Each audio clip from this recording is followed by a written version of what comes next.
बदल जाओ वक्त के साथ या वक्त बदलना सीखो, तन्हाई को मत कोसो, हर हाल में चलना सीखो। दोस्तों, एक राजा था, बहुत ही चालाक था। उसने एक दिन अपने दरबारियों को बुलाया और उनसे कहा, क्या कोई मेरे सामने चोरी कर सकता है? जिस पर दरबारी हाथ जोड़कर खड़े हो गए, बोले, सर, मैं आपका सेवक हूँ, मैं आपके सामने चोरी नहीं कर सकता। फिर राजा ने प्रजा को बुलाया, प्रजा ने भी मना किया। उसमें एक व्यक्ति था, उसने कहा, आपके सामने सुनार चोरी कर सकता है। जिस पर राजा ने दूसरे दिन राज्य के सारे सुनारों को बुलाया और उनसे कहा, क्या तुम मेरे सामने चोरी कर सकते हो? सुनारों ने कहा, अगर गलती की माफ़ी मिलेगी तो मैं कर सकता हूँ। इस पर राजा ने कहा, ठीक है। सुनार एक बोला, मैं 15% सोना चोरी कर सकता हूँ। एक बोला, मैं 20% कर सकता हूँ। एक बोला, मैं 25% कर सकता हूँ। एक बोला, मैं पूरा ही चुरा सकता हूँ। पूरा सोना चुराने वाले को राजा ने सिलेक्ट किया। दूसरे दिन बुलाकर एक शर्त रखी कि अगर तुमने पूरा सोना मेरे सामने चोरी कर लिया तो मैं तुम्हें अपने राज्य का आधा भाग दे दूंगा, अपनी बेटी से तुम्हारी शादी करूंगा। जिस पर सुनार दूसरे दिन से तैयार हो गया।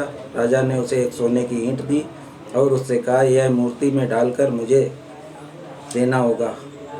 उस पर सुनार बोला, इसमें 7 दिन का समय लगेगा। उसने काम शुरू कर दिया। दिन में वह राजा के यहाँ मूर्ति का काम करता, रात में वह अपने यहाँ मूर्ति का काम कर रहा था। अपने यहाँ वह पीतल की मूर्ति तैयार कर रहा था। 7 दिन में उसने दोनों मूर्तियाँ तैयार कर ली।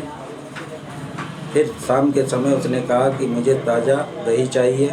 जिस पर दरबारी ढूंढने गए, उन्हें कहीं मार्केट में ताज़ा दही नहीं मिला।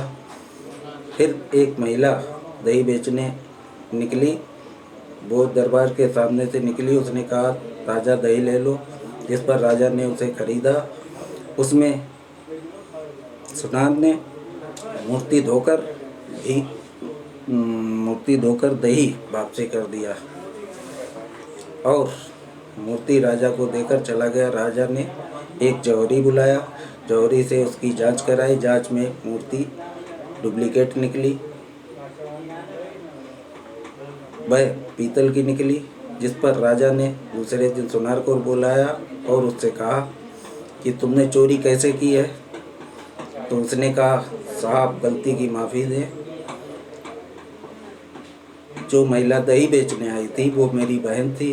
राजा बड़ा प्रसन्न हुआ। उसने अपने राज्य का आधा भाग दिया और अपनी बेटी से शादी की। दोस्तों, अगर हमारा चैनल आपको पसंद आए तो लाइक करें, सब्सक्राइब करें।